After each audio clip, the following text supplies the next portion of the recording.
Welcome to Christy's Bits of Wisdom podcast. I'm your host, Christy. My goal is to help you start your mornings off right by sharing a short story or a parable that will motivate and encourage you to live your best life with God. By using the infinite wisdom found in His Word, you truly can live a life of happiness and peace in Christ. I'm living proof. I hope you'll stick around and subscribe. Also, if you like what you hear, please share with your friends and family so they can scoop up some bits of wisdom for themselves. Hey guys, welcome to today's episode of the podcast and happy Friday. It's July 2nd, and I'm sure that you're with family enjoying this big long weekend that we all have. I know my son is off all weekend long because he works for a bank, and thank God they get all those big holidays off. So we're going to have fun this weekend. Anyway, I want to pick up where I left off yesterday. So this week all week has been how-to series from an amateur.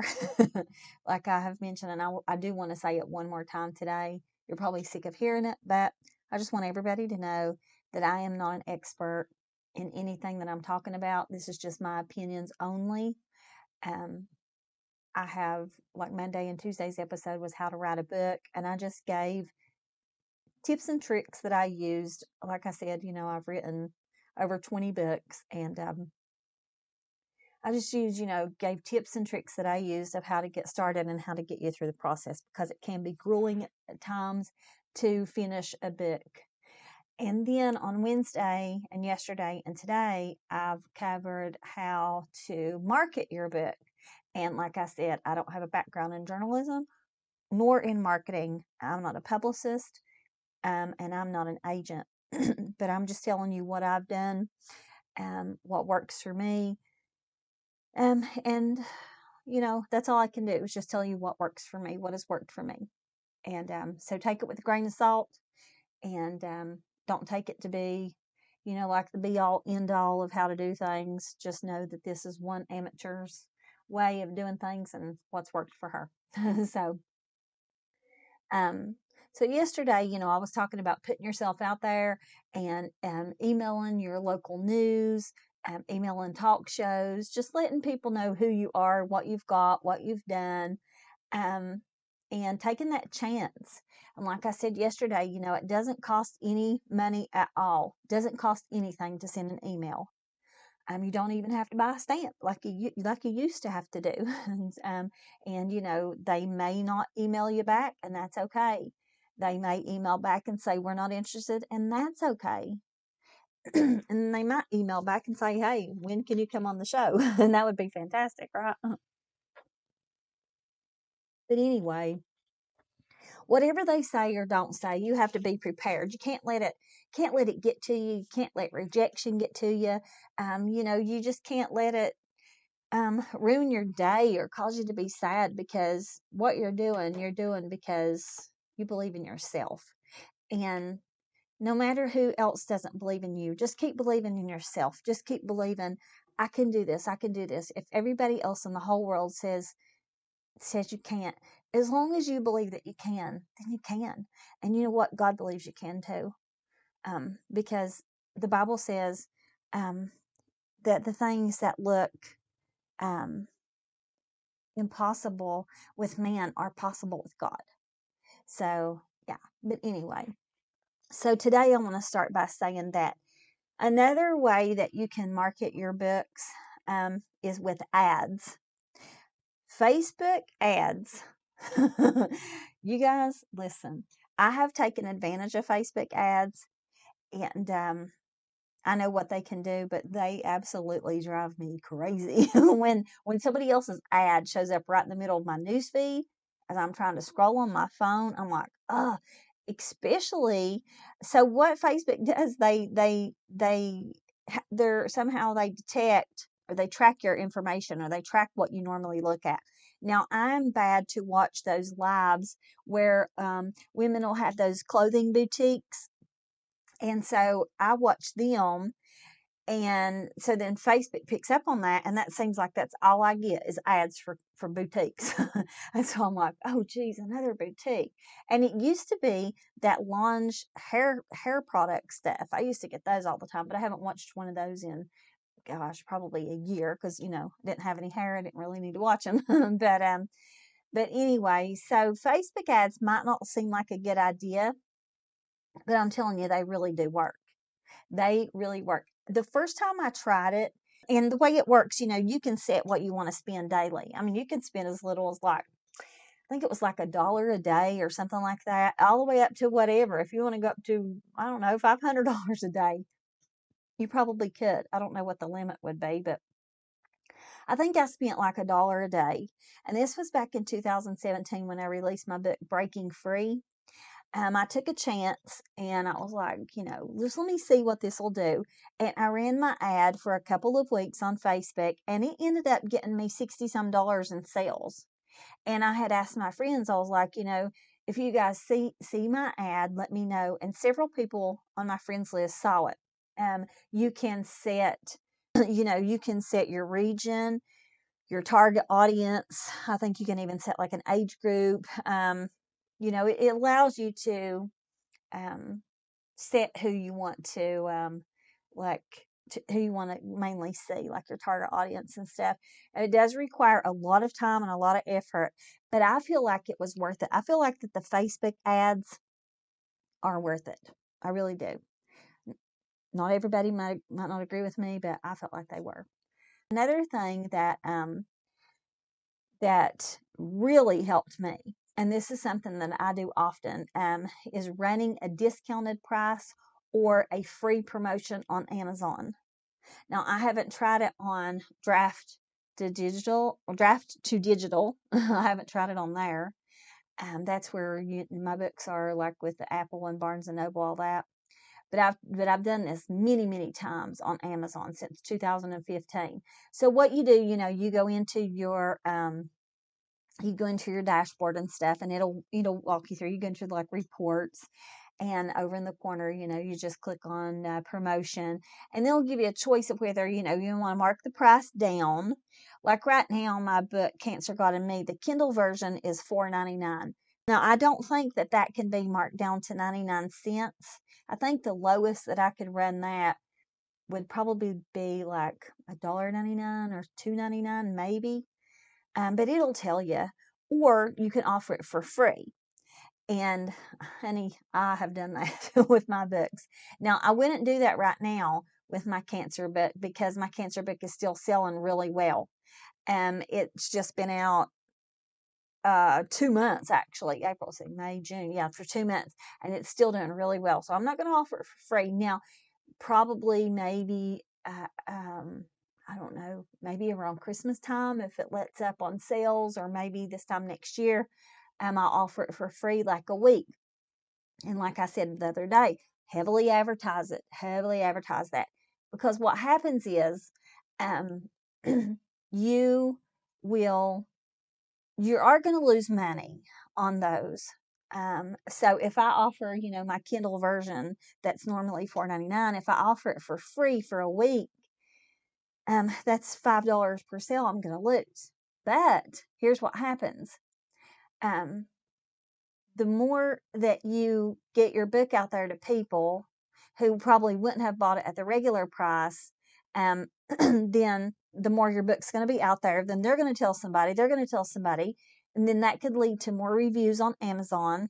Listen, I struggle with that. Not everybody wants to leave a review. It's almost like asking somebody if you can pull their tooth out. I mean, for some reason, people do not want to leave reviews on Amazon, and I hate that. And Amazon will only let people who is like a verified customer, a verified purchase. And so I really do struggle with that. But anyway, so also what that does is the more that, your book is being ordered, even if it's being ordered for free, it pushes your book up in the rankings. See? So let's say your book is like number 3,695 right now in the rankings. Okay. And then, you offer it for free. Your book could shoot to number 1. And that happened to me 2 times. with my devotional, Speak Life, my devotional hit number one in its category of prayer and spiritual books 2 different times. And I was super happy about that. Now, I lost money for letting them have it for free, but here's what I gained. When it hit number one, now I'm able to say, hey, I've had a number one bestseller on Amazon, because what Amazon does, you can check it all the time, and it changes like every hour, they'll rearrange them. So you really have to keep watching it every hour, and you can catch your book right where it's at. And then I've taken screenshots, posted it on social media. I was so happy. It says number one bestseller. Oh, that's so beautiful when your book goes to number one in its category. That is beautiful. I mean, my devotional even beat Joyce Meyer one day, and I was like, oh my gosh, I beat Joyce Meyer. Granted, I was giving mine away for free, but I'm still able to say ethically, and because listen, if your book hasn't hit number one, at least in its own category, it would be unethical for you to say, I have a number one Amazon bestseller. You can't say that because you haven't. But I can now say Speak Life is a number one bestseller. So if I ever decide to do like a reprint of the cover, I can actually have that posted on the front, because I have proof that 2 times it went to Amazon number one in its category. So yeah, so you can use that for your marketing too. You do have to lose a little bit of money up front, but it's worth it to be able to use that. So another thing that you can do to help market your book is you can have business cards made. And I know that, I don't know how many people still use business cards. I love them. I love getting business cards. I know that now it seems like we have everybody's contact in our phone, but I like having the actual card. So I don't care, if you've only got one book out, if you've only written one book, put that bad boy on that card along with your name, all your social media accounts, your website, and give it out. Give it to everybody. Give it to people at church, give it to people you meet at the airport. Strike up a conversation with people in a grocery store. Start talking, bring it up. Don't just walk up to somebody and go, hey, I'm an author, I wrote a book, and here's my card. Don't do that. But be like wise about it, like with my sales. I was telling my friend Pam one day, I said, when I was selling, a $7,000 piece of furniture at this store that I worked at, I couldn't just walk up to the person that walked in the door and said, hey, look at this $7,000 cabinet. You want to buy it? That's not how sales works. That's not an effective salesperson.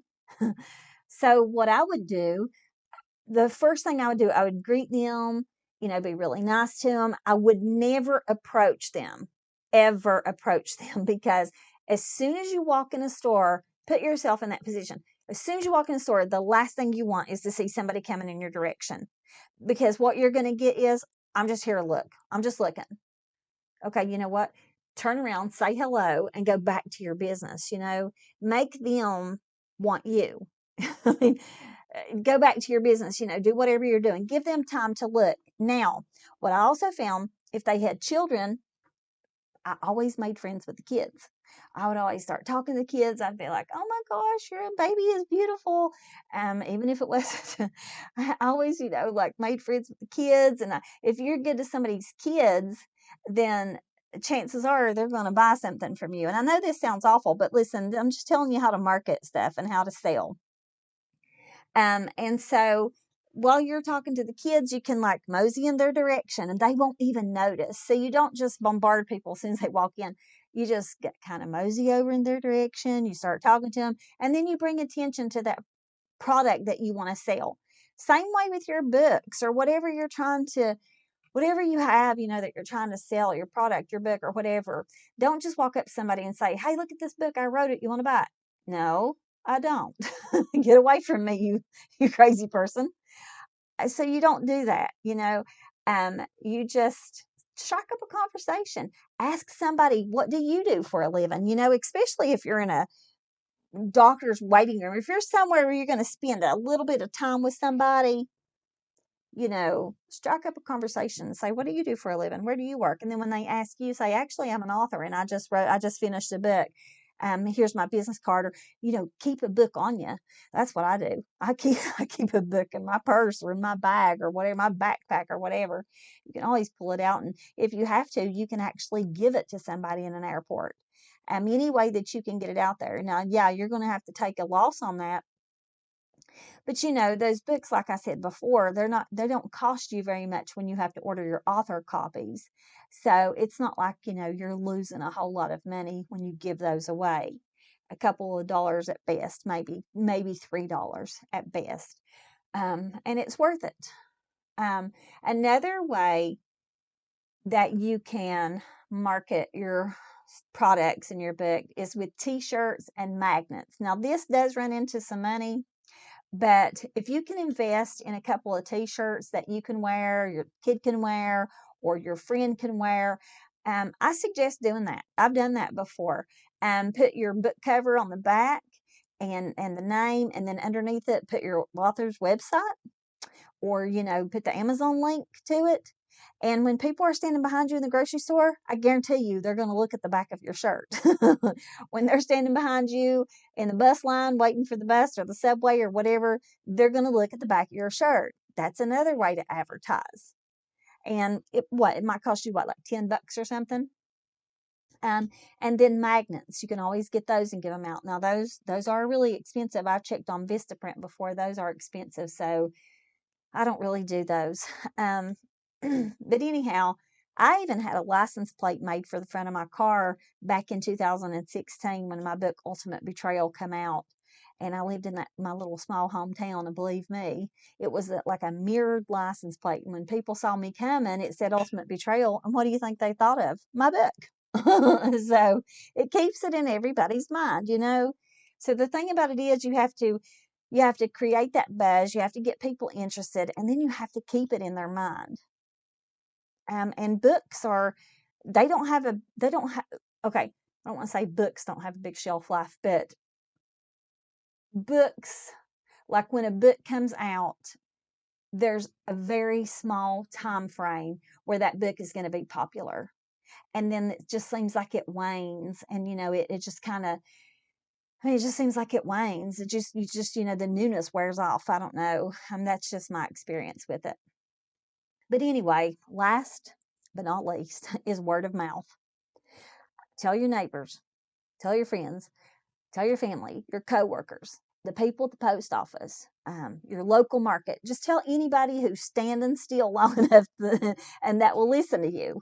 Like I said before, it's up to you to get your book out there, your product.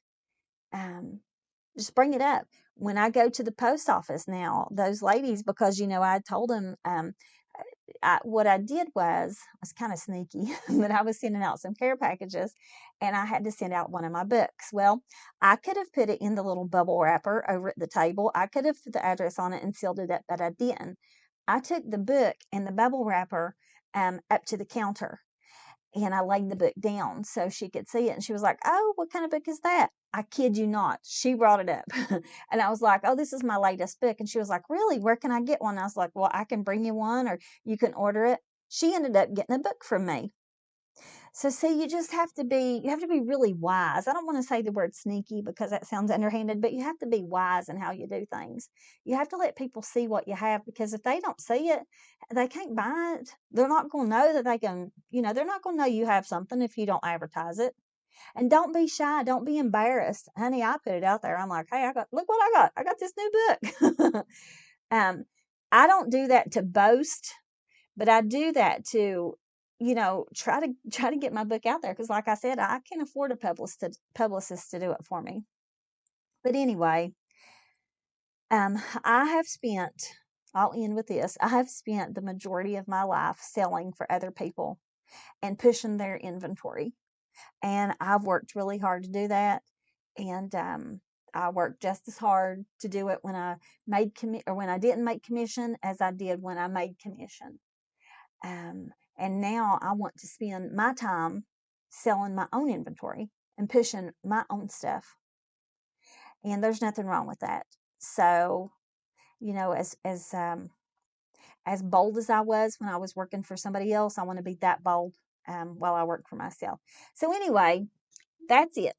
If I have forgotten anything, or if you know a better way or another way, please feel free to add a comment below on the YouTube video and let me know. And like I said, I'm not a professional, but I can just tell you what I have found that's worked for me. And I hope that you can gather up these episodes and that you can take them and really make something out of it. And when you do, and I'm going to say when you do, not if, but when you do, please email me or come back here and comment and let me know that they have helped you, because it's really common sense stuff, if you think about it. And if you have any kind of background in sales, you just have to sell yourself and your product just like you do somebody else's stuff. But anyway, listen, I hope you guys have a wonderful July 4th holiday.